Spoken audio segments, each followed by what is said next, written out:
Тэгэхээр энэ болохоор Orange Pi гэдэг хавтан байгаа. Ерөнхийдөө юм жижигхэн хэмжээтэй.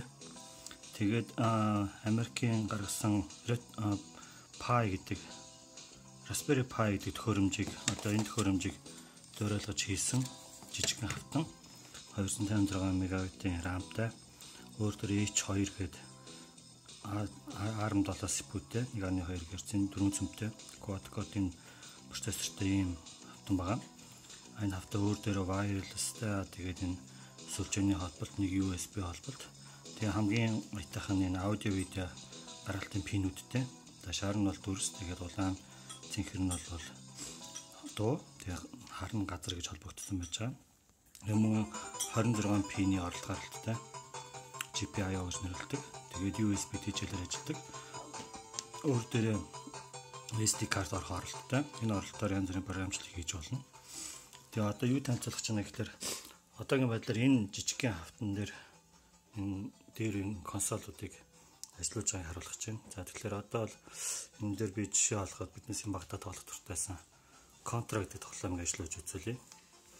Тэгэхээр Contra жишээ нь болохоор 8 битийн системийн үеийн тоглоом хамгийн ямар нэг асуудалгүйгээр ажиллах дааж ажиллах боломжтой.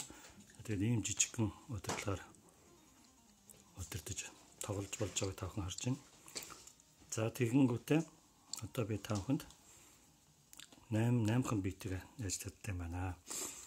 Контрагийн дараа болохоор өөр үзүүлэх гэдэг юм бол дараа нь гарч ирсэн Super Nintendo буюу 16 битийн консол гарч ирсэн. За энэ консол дээр болохоор би бас жишээ олгоод Мариогийг биднээс сайн мэддэг Марио тоглоомыг бас татаж тавьсан байж байна. Тэгэхээр энэ болохоор арай илүү өндөр хүчин чадал шаардна. Гэсэн хэдиж ямар нэг асуудалгүйгээр ажиллаж байгаа та хүн харж байгаа. Муу адил дөрөвнийхээ адилхан удирдлагатай. Энэ ингээд энэ гараараа удирдах гэж байгаа. За Марио бол ингээд ажиллаж байна. Энэ болохоор 16 бит. Ямар нэг асуудалгүй ажиллаж байна. Хамгийн гайхалтай нь энэ хүү жижигхэн төхөөрөмж төр өшөө ажиллаж чадах юм нь юу гэхээр энэний дараа гарсан 64 битийн консол буюу Nintendo 64 дээр би нэг тоглоом бэлдсэн байж байгаа. Super Mario 64 гэдэг. Яг бидний зах зээлийн хямралын үе байсан болохоор бид Nintendo 64-тэй төлөв сайн мэдгүй. Гэхдээ энэ бол анхны 3 хэмжээст зурлал бүхий компьютер тоглоомыг бий болгосон консол. Энээс өмнө янз бүрийн консолууд байсан. Гэхдээ хамгийн амжилттай болсон Nintendo 64 болсон байгаа.